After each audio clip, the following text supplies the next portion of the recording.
FRIDE's annual publication 2015 on challenges for EU foreign policy starts from a basic consideration, that is that we live in very dangerous and turbulent times. There is a clear degradation of the security landscape of the European Union. There is an ongoing geopolitical confrontation with Russia to the east, the spread of conflict, of radicalism, of state fragility in the south of Europe, and there are growing geopolitical tensions also in East Asia. Clearly, Europe is vulnerable to challenges and risks and tensions in all of these important regions.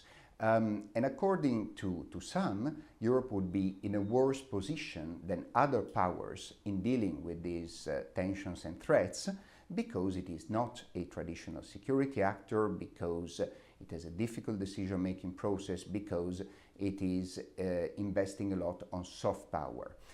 The question that we ask with this annual publication is not how Europe is dealing with disorder, but we try and look at how others are dealing with disorder. Other important countries, global and regional powers, from the US and China to Turkey, Iran, Saudi Arabia. The question is, how are they coping with growing instability in their neighborhoods and beyond? And the main finding of the annual publication is that actually all of these powers are quite uncomfortable ones. They are faced with disorder, they are faced with tensions, and they do not necessarily have the recipes to deal with that, to manage them, and to protect and advance their interests. They all feel rather insecure, which also entails what we call the insecurity paradox. That is, countries seeking to confront their insecurity, their concerns, with assertive moves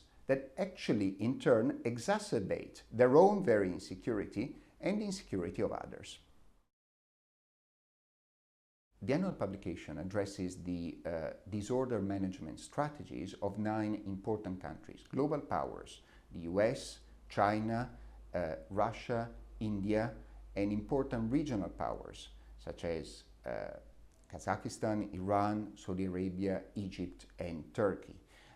In the case of the US, the challenge is really how to preserve primacy, which is increasingly challenged by other countries, and how to maintain their influence in critical regions and destabilized regions, such as Eastern Europe, such as the Middle East, in the presence of a lighter footprint and alongside the rebalancing towards Asia.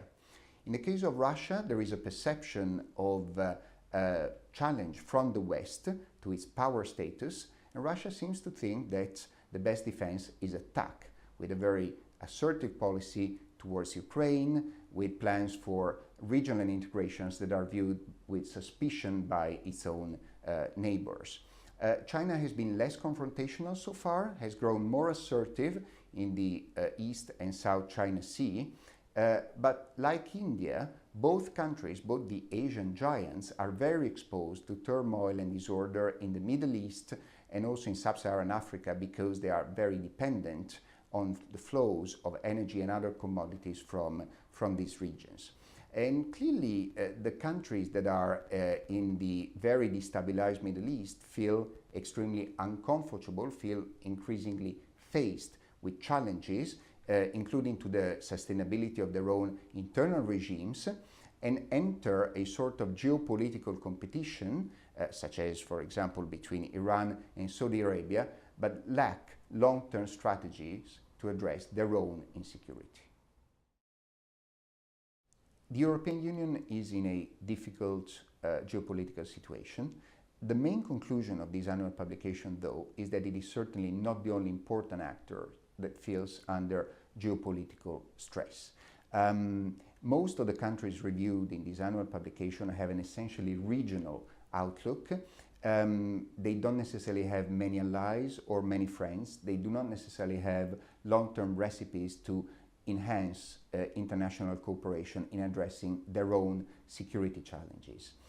The European Union has to be firm and united when its values and its interests are challenged. But beyond that, the European Union has also a very important role to play in creating the basis for an improvement of the security conditions in the regions surrounding Europe and beyond. There is a demand for security, there is a demand for reassurance. Diplomatic instruments, mediation, providing capacity building, the diplomatic and economic instruments of the European Union are very important tools. If the European Union and its member states really join forces and show a resolve in mobilizing these tools, they can provide an important contribution to providing security to its partners and to the regions on whose stability the very prosperity of the European Union and the values of the European Union and the interests of the European Union depend.